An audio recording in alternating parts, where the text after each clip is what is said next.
Alrighty, well, this is gonna be a fun one. I like to do these open tag things. I'm glad Sean at EDC Den, he's done a handful of these things. I think it's always fun.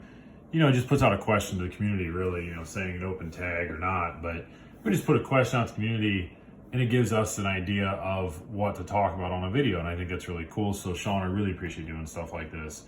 I think it's fun. So his latest one, if you haven't seen it, I'll link it down below. Is your most intimidating and least intimidating knives.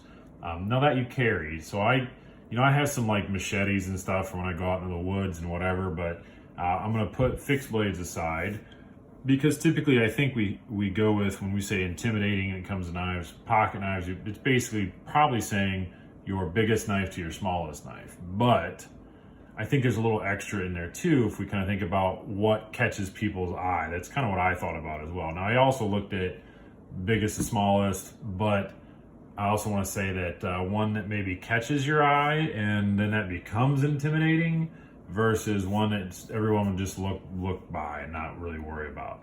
And in my area, this is all very country, farmland, that type of stuff. So I went with the setting that I thought about.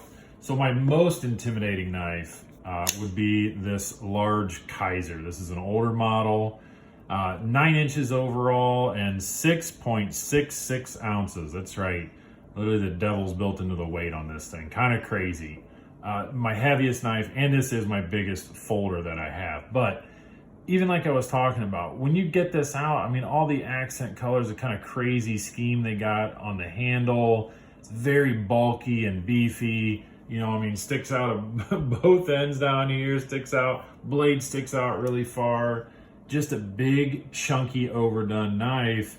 And coupled with that bit of blue that they put around there, that pop of color that really draws your attention. This kind of like fern leaf pattern that they put on there as well.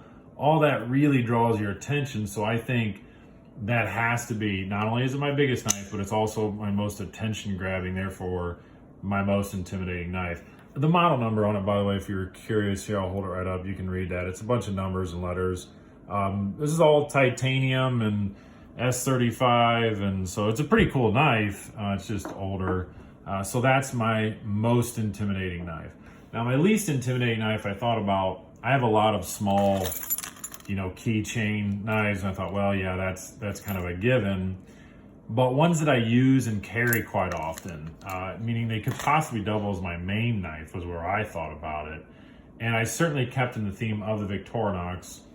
Well, growing up around here, everybody had one. Every one of my friends always had some sort of Victorinox, or Swiss Army knives. I really should be more general. Swiss Army knife.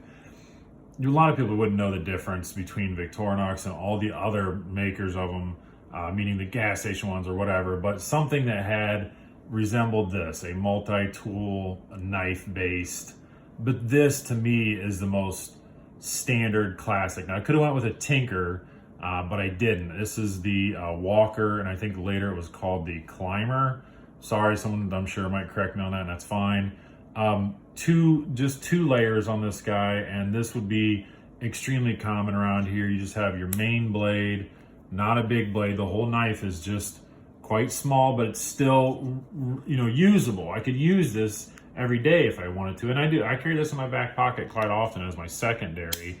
I always like to have a multi-tool, and I love this style of their kind of as bottle opener, just multi-faceted opening device, whatever. Combo tool, that's what word I was looking for.